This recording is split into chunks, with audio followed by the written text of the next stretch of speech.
Hello, everyone, and welcome back to my channel. This is the Bill Evans Zev Feldman Channel Network. No, it's not. Hi, everybody. Welcome back. You can see to my left or right here, Zev Feldman, who needs no introduction. If you're a member of my vinyl group or you just are into jazz, Zev is the man. He recently had a New Yorker article, which was pretty damn exciting. I mean, he's becoming the David Foster, the Quincy Jones of our little world. Oh my gosh, amazing. How nice of you to say. And we're going to talk about the record store day things that it's amazing how, I mean, if in retrospect or in looking at the whole picture, it's amazing how really quickly you come up with these titles. I mean, and this, you did 5 titles this time: Cal Tjader, In the Groove, Yeah. West Montgomery, the unissued half note recordings, Yes. the third part of the Ahmad Jamal series, Yeah.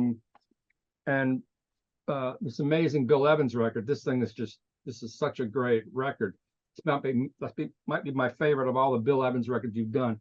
But you do put these out pretty regularly, and you're just one person. I mean, a major label will be doing well to release all this stuff every few months. How do you do that? I have a great team. I want to acknowledge one guy in particular, Zach Shelby Cisco, my associate producer, my production manager, the man who is the glue that keeps it together on so much of the work that I do at Resonance, at Blue Note, Elemental. I also work with another gentleman, and you're going to be becoming more aware of his presence with my work too. That's James Batsford of Newland Records, and he's been working with me as well. But I think that in some ways we've kind of cracked the code in terms of how we approach these projects. But for anyone out there listening, I have to say again, it's because of Record Store Day that these projects are able to be given birth and life. These are projects that would possibly, I would say, be very difficult to do with a long tail sort of plan where you just come out of the gate and you sell them over time. Record Store Day allows for us to have really pretty much a fixed number of projections on what we're going to sell as a collectible limited edition piece. And because of that, we're able to find a way of making these projects sustainable and make the numbers work. I just feel like we've got a rhythm going. We work with a lot of people, from the recording engineers to the journalists who do the writing, to my team, to people that license us pictures. It all boils down to curation. And hey, who would be a really great fit to write about this? Who can we talk to? Who would have something interesting to say? Because it's not just music for me, it's also the liner notes and the presentation. But it'll always ultimately start with a great music, and from there I like to build a presentation. So I just feel very grateful. We're just we're working on a lot of stuff. Wait till you see 2024. We can talk about that a little later. But I feel now that like I have some really great, wonderful people that I'm working with, obviously at Resonance Records since 2009.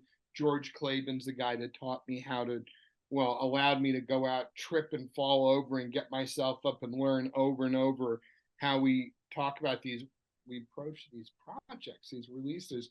But now I also have to say as well that Jordi Soleil and Carlos Agustin Cumbert at Elemental Music have been incredibly generous and kind in allowing not just to play a producer role for them on their projects, like you'll see with the Bill Evans Tales, but allowing me now to have my own imprint, a label group, Deep Digs, which Jazz Detective, my imprint, is a part of.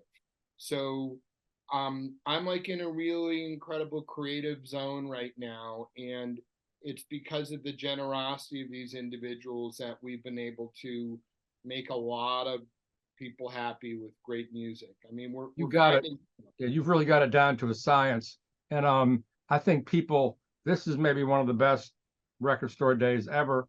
And I see the feedback on my videos. People are really excited about it. There's a few naysayers. What do you say to those people? Like a guy in England said, I can't get these titles. And I told them Jazz Record Center will start selling these on Monday. Right. He ships internationally. What do you say to those people who are upset because they live in Egypt or whatever, or the Well, equivalent in the US?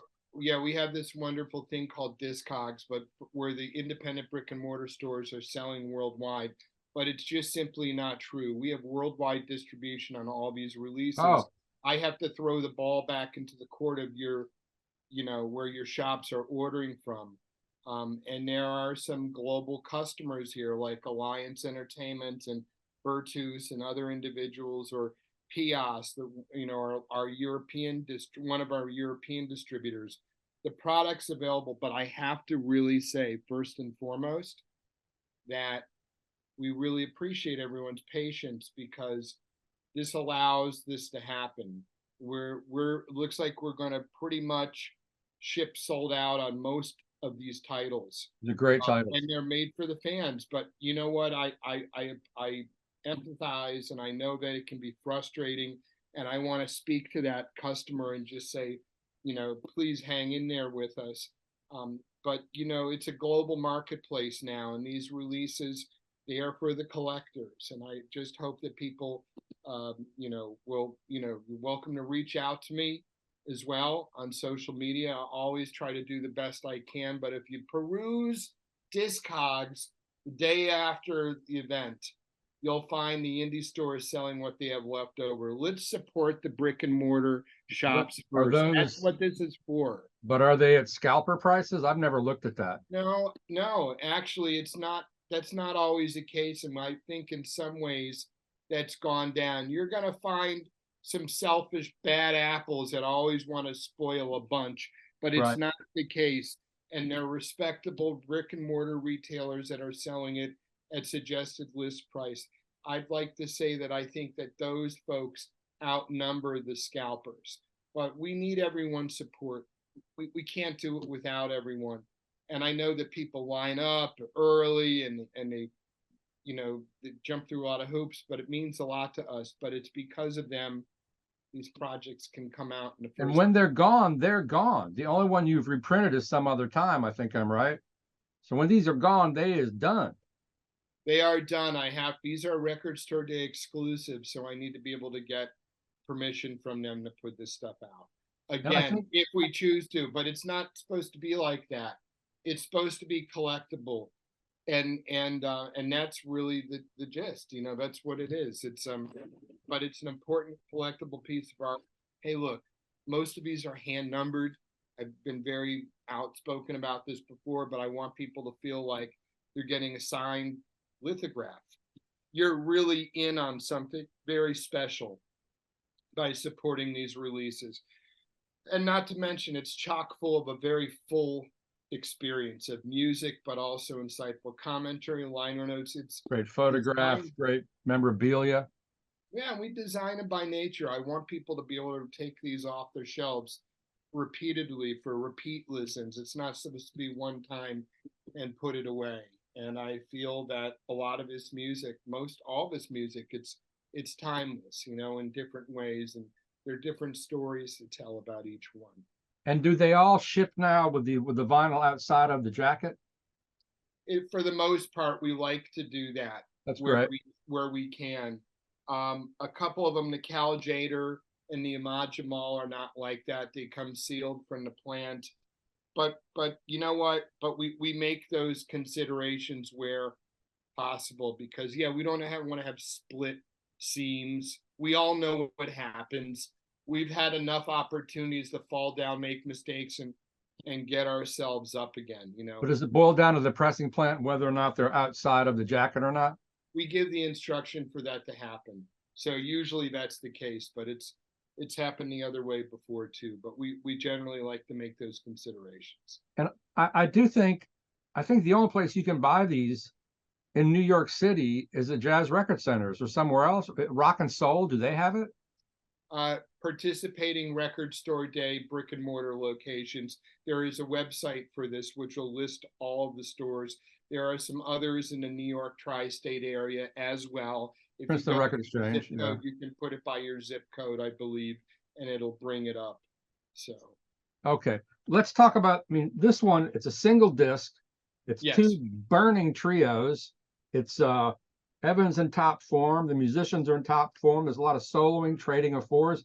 This thing is just, what a great record. The sound is great. The drums are a little bright, but all that does really is accentuates. If you're, if you're a drummer like me, you can really hear everything. So Sure. did this come from Live in Copenhagen '64? Did this come from formerly used sources, or where did you find this? This came from the archives of Ole Matheson. He's the same individual who performed the recordings that became the Treasures album, which came out last April. And it was a major revelation. We could have originally done Treasures as a 4 LP box set, but you get into some uncertainties when you do that, especially in terms of how many people can actually be in on the event, right? Because not everybody can do it. We thought 3 LPs made sense, so we did that, and we said, you know what, we'll put this out. This collection of music, though, is remarkable. It really is. This is a very exciting period for Bill Evans as his music is evolving. I'm not the guy to really articulate its greatness as much as Mark Myers, who we brought in to write liner notes again. And we've also interviewed, the musicians as well. And it's nice to be able to put some spotlight on Chuck Israels and Larry Bunker for a change too. Another trio of Bills that doesn't get the attention. And I think this is very exhilarating music. And as you mentioned, there are 2 trios, obviously, with Mr. Gomez and Mr. Morel on there as well. But to think that we're making these discoveries all these years and years later is absolutely remarkable. The sound quality is really superb. Yeah, and these were broadcast quality. These were recorded for radio. So, but it's amazing because until Jordi Soleil and Carlos contacted me, this music wasn't listed in discographies. I heard from one person, oh, I've had that for a while. No, I seriously doubt it. And you'd have to be really privileged with what you've got. But anyways, it's miraculous. It's been fitting that Record Store Day has become a platform, if you will, for Bill Evans's music, and it's not just the jazz heads.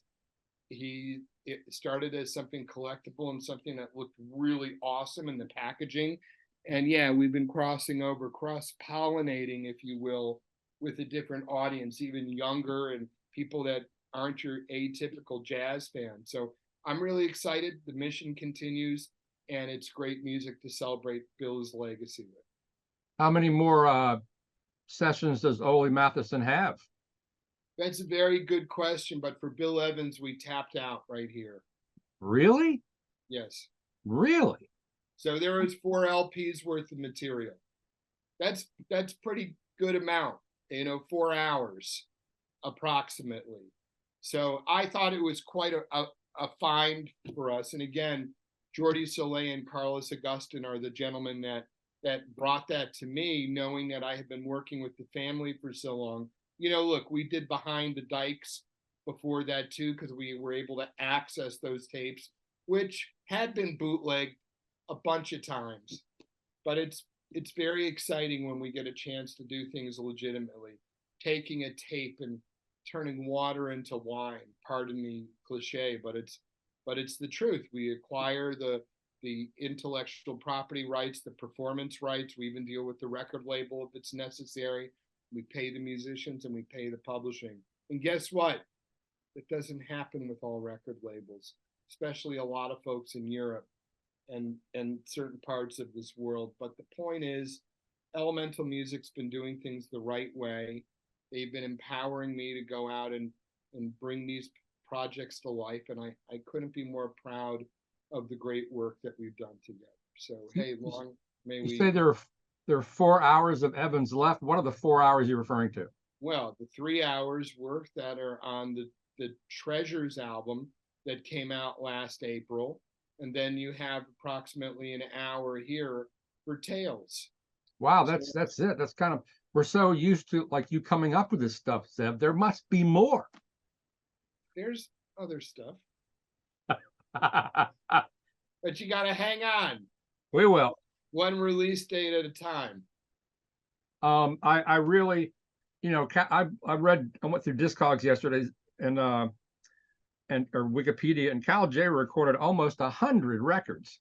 You know, and I don't think people realize what an important figure he is in Latin jazz and Afro-Cuban. Not to mention that he was like one of the only non-Hispanics that was part of this music. And this Of is such Nordic a descent. Nordic descent, this man was. ah And he was a um pioneer in Latin jazz. We talk about that in the booklet, you know, which is, I think, something remarkable to mention. The guy was an innovator in this format. totally, and a beautiful player, and was always open to different things. And you mentioned to me in an email you really pushed for this one. Why Yeah. did you have to push for it? What was that about? Why? Well, What required a sometimes, push? uh, Zev Feldman. yeah, but unfortunately, there are certain trajectories and sales histories that exist on certain artists that things can be very risky. This is one of the riskiest projects that I've done. Really? It took a lot of, I wouldn't say arm twisting, but convincing. There had never been, as far as I'm aware of, something like in the archival realm like this. But and I will say, for anyone listening, we could really use the support on this. There there are hundreds of there's some copies that are left over, and it would be really terrific. This is one that we could use the support of. We're not sold out on this one, but it took a lot of blood, sweat, and tears. It took a lot of perseverance. I didn't let just, you know, we do things for a lot of reasons. Sometimes we always have to make the numbers work, because you live and die by the numbers when you're dealing with other people's money. No different than, you know playing with a bank when you're mortgaging your own house. If somebody, maybe that's not exactly the great comparison, but it takes risk, and we have to slam dunk every one of these releases. And this one was taking a lot of chances. Cal Tjader's family, Rob and Elizabeth Tjader, were incredibly supportive. They also, I think, recognized the risks going into this one as well. Why are there risks with Cal Tjader? The guy made 100 records, which are very hard to find, especially those early fantasies. Yeah, I mean, because I think that he was selling more records in those days. This is a different landscape right now. and he's not on Cal Blue. Tjader is not a household name that sells, but we treated it as which. We gave him so much love and respect. I said, we've got to celebrate this man. This is an opportunity. So this is 3 hours. There's probably about 6 or 7 hours in total of these broadcasts from originally for King FM, um, from the radio, from, again, I have to look myself here. Yeah, 63 to 67. So we He's had peaking all these somewhere. different half-hour broadcasts, and for the continuity, because I didn't want to go out of my freaking mind having to pull up the booklet every time and seeing each side on the vinyl is one complete set. Right. It's one band. And Richard Seidel, who actually ran Verve Records back in the 90s, he went through the material with me. I consider him a Cal Tjader file. And he and I went through listening, and my criteria was like, let's try to choose some complete sets that we can put in. I didn't want to slice and dice. Like I said, I didn't want people to have to keep looking. If you're listening to a whole side, you know what the band is. But the music is great. If you were going to get into a Cal Tjader time machine and go back to this interesting period, for me, this is where I'd want to go. You feel like you're front and center at the club. These were broadcast quality recordings that were made that sound terrific. And we use Sheldon Saharko again to work with us on the sound. He's worked with Corey Weeds and I, for instance, Because it on sounds pretty great. Resonant. I mean, and on Reel to Reel, he did my Albert Eiler box set, Revelations. And I work with a bunch of different engineers, but he worked with us. But this is a labor of love. I wanted to roll the red carpet out. If we were going to get our shot to do something for Cal, because we agree he matters, right? Who are the voices? Well, DJ Greg Kaz was a supporter of this project from the beginning. He was at my home in LA.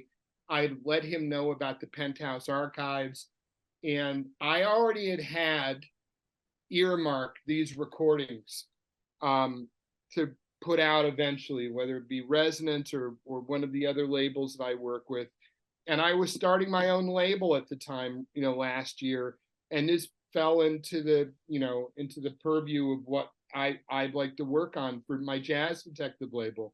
So Carlos and Jordy stepped up and they allowed us to do this. And, listen, there are a lot of different voices: DJ Greg Kaz, Gary Burton, Joe Locke, Eddie Palmieri. We have a great conversation with Pancho Sanchez, who tells me, he was talking about his time with Cal and his nervousness in the beginning about not being able to sight read.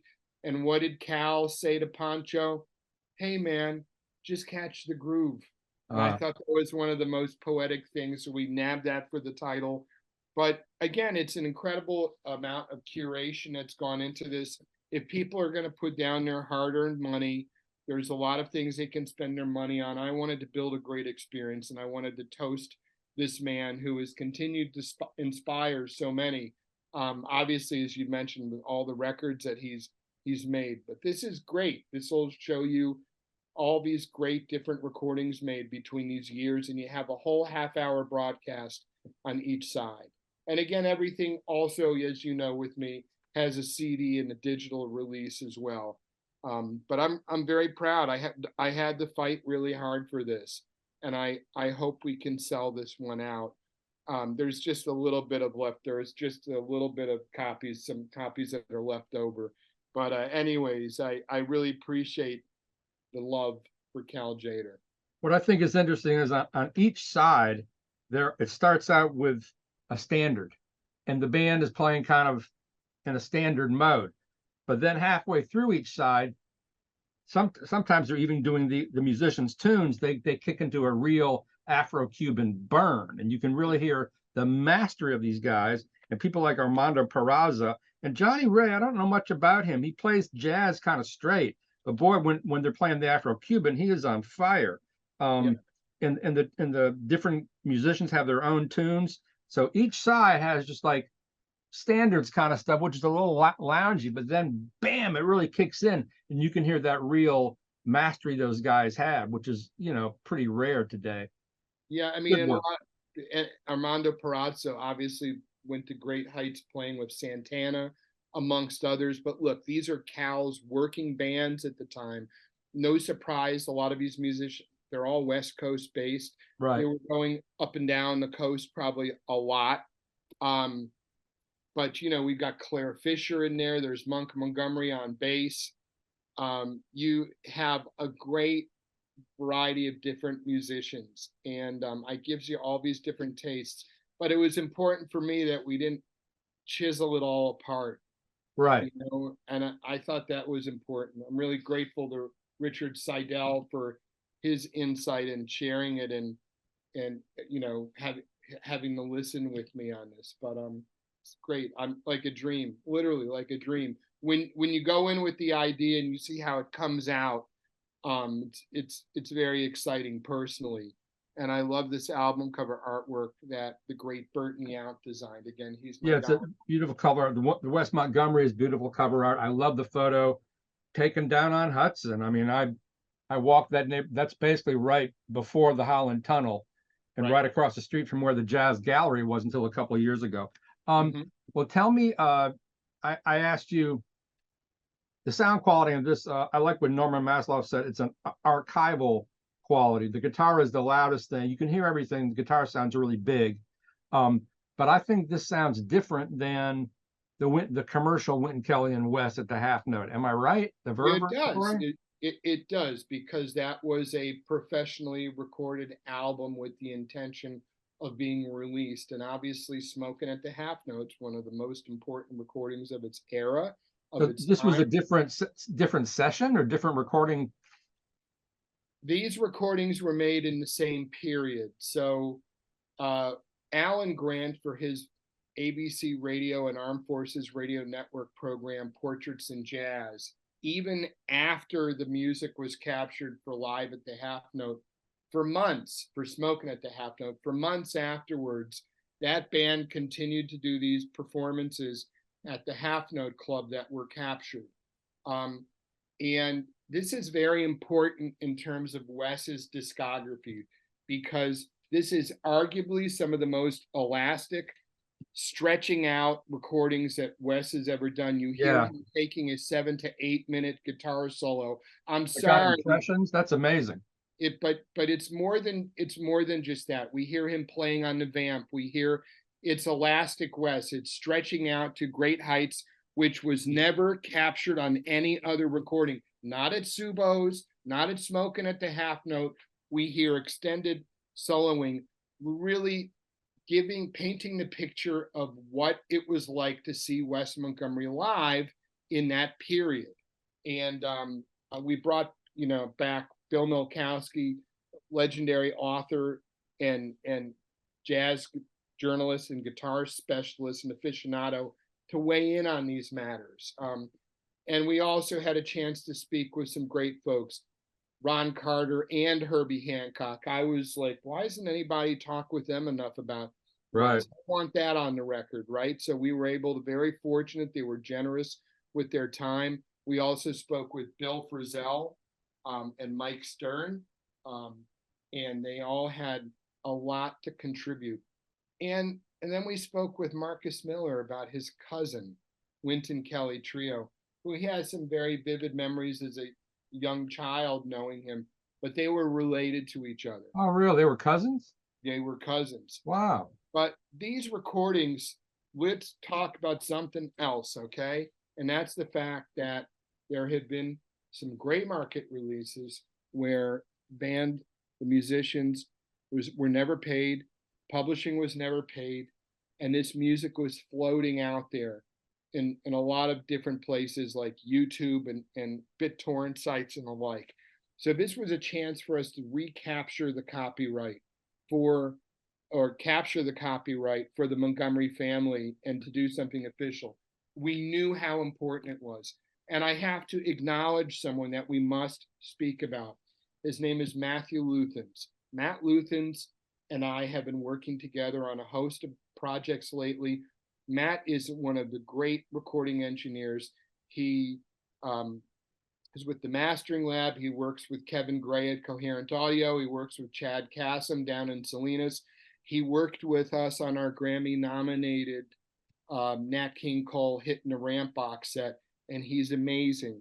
And we brought him in to work on the sound on this project. So even if you've thought, well, I've listened to some of that music before, there have been improvements that have been made. There were all sorts of,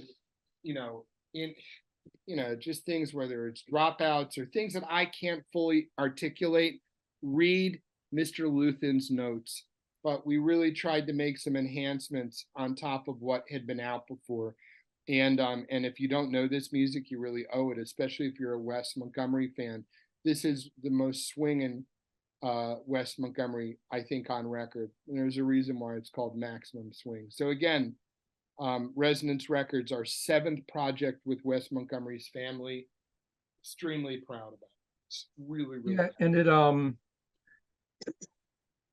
I don't think all his I mean, you've put out quite a few Wes Montgomery records, but the labels that own his studio material haven't done a really great job of reissuing the stuff. That I could be wrong, but I don't think so. I don't think Riverside has done, maybe they probably did it all in the CD era, but they haven't really done a lot of reissues. And I think a lot of people don't really understand the importance of Wes Montgomery. You said you spoke to Bill Frisell. I've interviewed all the great guitar players, Schofield, Metheny, Frisell, and they all say Wes Montgomery is the cat, and people seem to sleep on Wes Montgomery. But I know even at the store, there just aren't that many records. All the great CTI stuff hasn't been reissued on vinyl. So it is really important stuff. So thank you for that. Thank you, George Klaben, my co-president at Resonance, for his unwavering support and dedication to Wes Montgomery's legacy. This again is the 7th project that we've done with the family. Couldn't be more proud. And I asked you earlier, and you won't really give me a straight answer, but which one of this set is closest to your heart? Oh man, it's really difficult. Oh, and we didn't even talk about Ahmad yet. We haven't talked about So Ahmad, and you could. I don't have the Les Mccann to hold up, so we can I got talk less. about this too.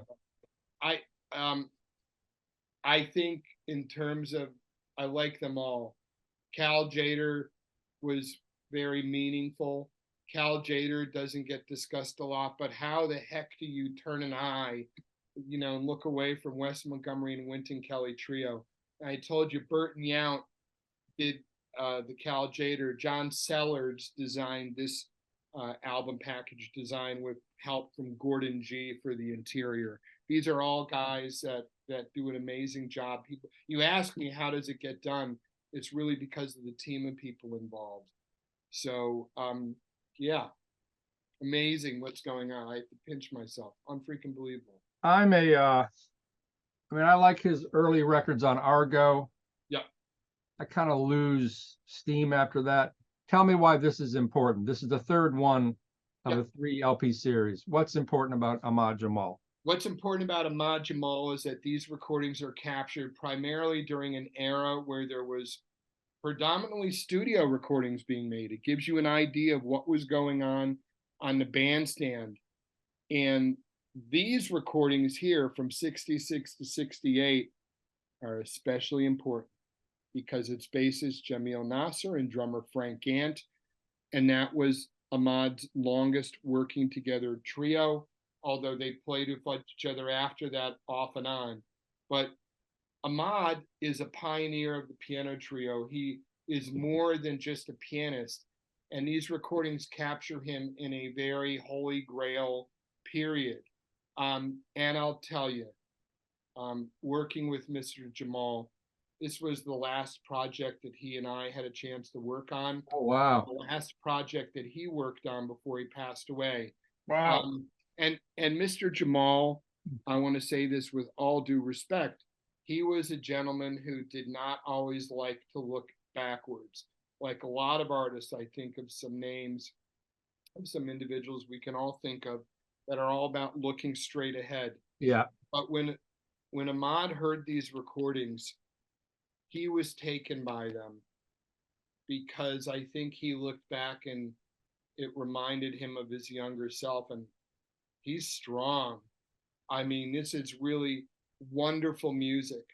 And I think just like the first 2 volumes, you can sit and listen to these recordings on repeat for a whole afternoon. And there are no road bumps along the way.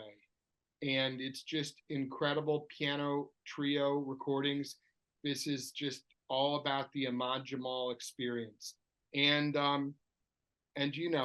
for these liner notes though, we got Eugene Holly to come back again. We have these wonderful pictures from Chess Argo cadet era photographer in-house Don Bronstein. We found pictures of his that had never been used before.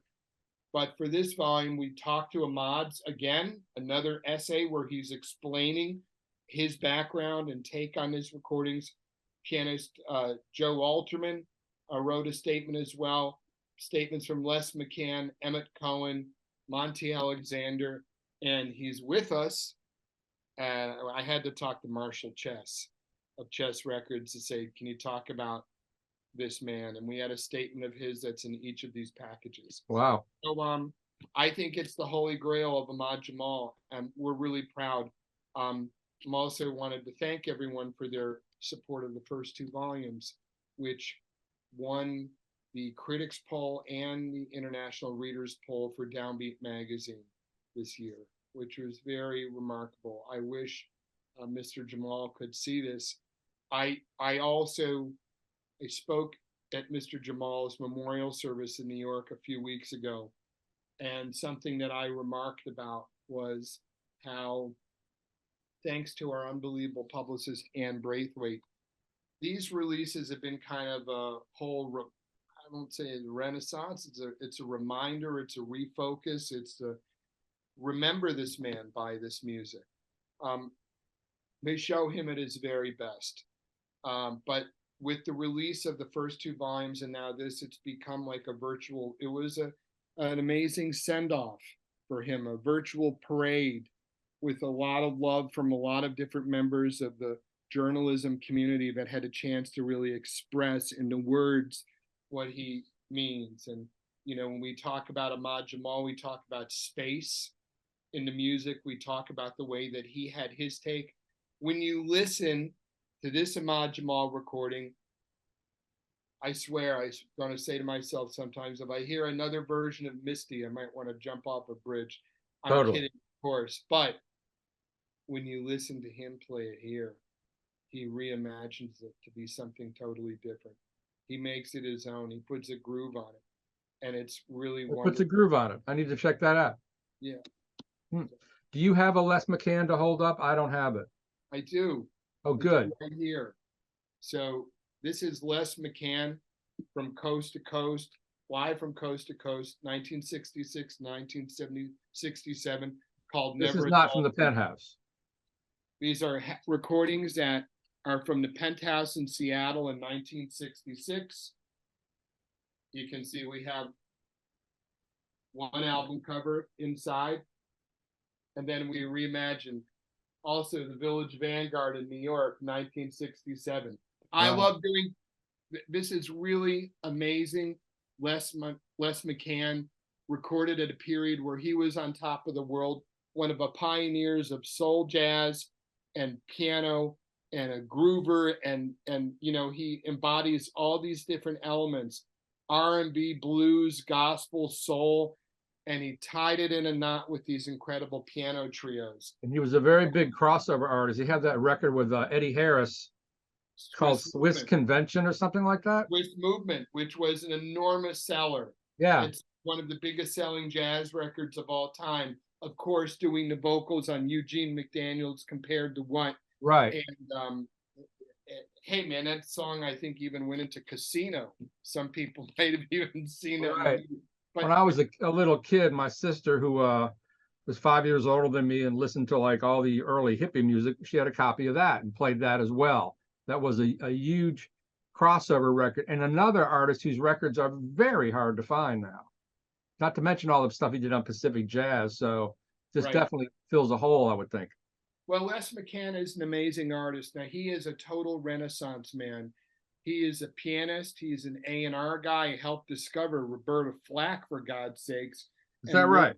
Joel Dorn absolutely discovered her in Washington, I believe, as the story goes. But he was also a photographer. And his book, Invitation to Openness, is something that people should check out. You got to see the photography of this man. He brought camera with him everywhere. But he was also a pioneer in electronic music. When we take a look at the albums, Invitation to Openness or Layers, those records incredible are heavily records. sampled. Yeah, and they're different. There is nothing else at that time. They were really pioneering.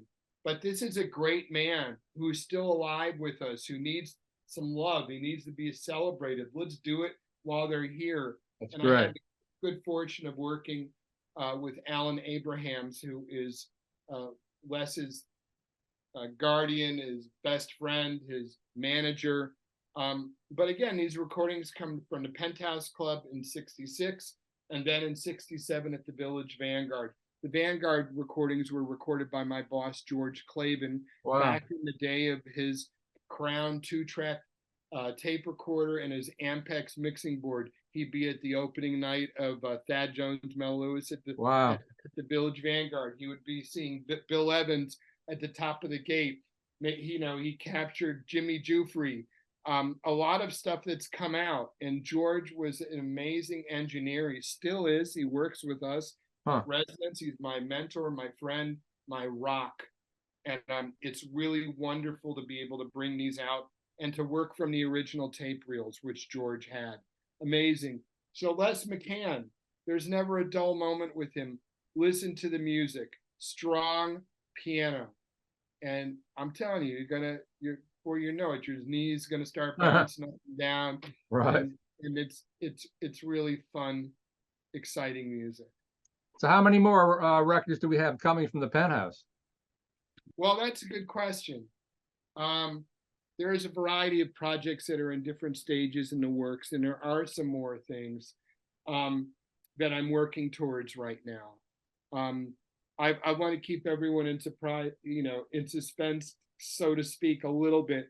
But I want to thank uh, Charlie Puzo Jr., who is the son of Charlie Puzo, the founder of the Penthouse. And I want to thank Jim Wilkie, the original, the engineer and the DJ who hosted these performances. And it's remarkable that the Penthouse archive really has some staying power. Because why? Because of the musicians that came in and out of those doors. And it's more than that. Tjader, Ahmad, Jamal are just two guys. Maybe we have 6-7 hours worth. It shows you the relationship that the musicians also had with that venue. It was a good piano. They were treated respectfully and fairly. Right. And they wanted to keep coming back. And it's a great place. Hey, man, even Coltrane played there, of course. Right. Yeah. What are some non-Penthouse things you're working on that you can tell us about? Well, I'm working on some previously unissued recordings of the legendary guitarist, gospel vocalist, Sister Rosetta Tharpe. It's amazing. We're going to be putting out a concert that's never, ever been released before, which comes from the French government. We'll be putting that out next year. How's the sound quality? The sound quality is fantastic. It was recorded by the ORTF originally. And, you could compare it to West Montgomery in Paris and the Grant Green stuff, all professionally recorded and mixed and mastered. So really some great quality there. Are you aware that someone of, I forgot who it was, some famous rock artist was complaining about the Rock and Roll Hall of Fame and saying all the great women who are not there, and he named Sister Rosetta Tharpe. Most people don't know she is. Was that part of the impetus for you to do this, or? No, the impetus on Sister Rosetta was I discovered the recordings about 7 years ago while doing a search in the tape archives of INA in France. It's a French government controlled division which oversees the ORTF and the Radio France archives. And I've been very fortunate to work with them for over 10 years now. And we've been working together. And I was aware of these recordings. I was taken by them. But again, it's another instance of, hey, how badly do you want it to happen? How inspired really are you? And I had to really go after it. And I really had to convince the people that I work with that this is very, very important. Yeah. And I like a lot of different types of music too. Something I'm in the works on right now, which I hope will continue. I'm working with the estate of Patsy Cline at the moment on a project which will be previously unissued recordings. Your recordings? Recordings from different acetates, broadcasts. Wow. There are even some of the earliest known recordings that she ever made. Wow. We have a wonderful release that we're putting together. You can call me the Indiana Jones of jazz or the jazz detective. You can call me whatever you want. I kind of think about what the country carnivore. Anyway. Yeah. But the reality is that I'm really inspired by so many different types of music. And I want to have a chance to be able to give a lot of love, not just in jazz, but other areas where I have an opportunity. And, it's really, these are important missions that we're on too, but they're made possible because of all the folks that are watching this video. It's the only way that they can happen. So anyway, I just have to thank people again, because it takes a lot of patience. It's not always so easy.